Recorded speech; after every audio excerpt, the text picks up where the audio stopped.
Hello, I'm Tylah Tully, and today I'm joined by ADX Energy Executive Chair Ian Tchacos. Ian, thanks for joining me today. Pleasure to be here. ADX has identified dual appraisal targets at Welchau. Can you explain what makes this a genuine two-pronged opportunity? Yeah, look, it's very exciting for us. We drilled a well in 2023. We had some really interesting results. We started testing the well, and then we actually had a legal case against us, so we had to stop testing. Now we're back to testing. But effectively what we've got here is a culmination of oil and gas. It's a relatively new discovery. It's a new play. But in the 80s, they drilled a well. They found gas deeper. Then we drilled a well shallower. And what we found is that gas and this well are interconnected by pressure. So what that means is that there's a lot of gas potential between that well, which is deeper, and the well that we drilled, which is shallower, about 3 kilometres away.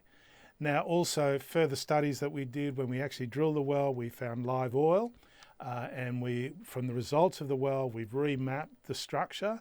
And what we can see is there's also shallower potential, which is oil, which we discovered in this well. So you've got a situation where you've got potentially very big gas, not that deep actually, only around 700 or 800 metres from where we've drilled to, and then shallow oil, what we call updip, which can also be accessed by the same well.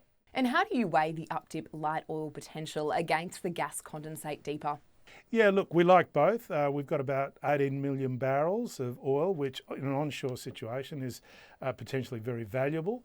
But also, as you probably know, gas in Europe is even more valuable. So this could be the beginning of a very large gas play.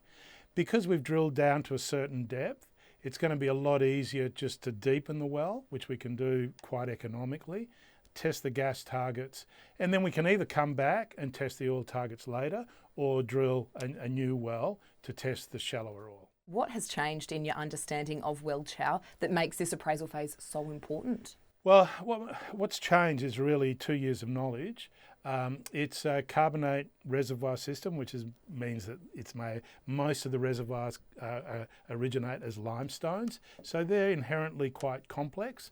But what we have learnt is you've basically had gas migration into a very big structure, and you've had oil migration. So we're learning as we go, but also when you drill a well, you also learn much more about the structure you've drilled into. So that's allowed us to recalibrate our seismic. And also what we observed when we looked at the test results from the original Mullen well, which is deeper, it was actually tested in 1989 and produced gas and condensate. Of course, then no one really cared too much about gas. Now they really do. But if we look at the pressure that we had in the shallower Welchau well and the deeper Mullen well, they're basically interconnected.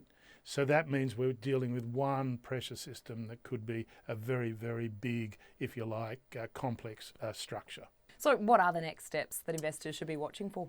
Probably by the end of this week, we're going to start testing where we've drilled to already. And what we think we are at is at the edge of this shallower oil pool. So hopefully we'll learn more about the oil pool. We'll also get more pressure data, which will teach us more about the interconnection between Mullen and Welchau. And then after that, we'll obviously understand the data and utilise that data to determine where we go next. But probably where we go next will be deepening this well to access gas as soon as we can. Certainly sounds like exciting times ahead. It is very exciting. Ian, thanks for your time today. Pleasure to be here.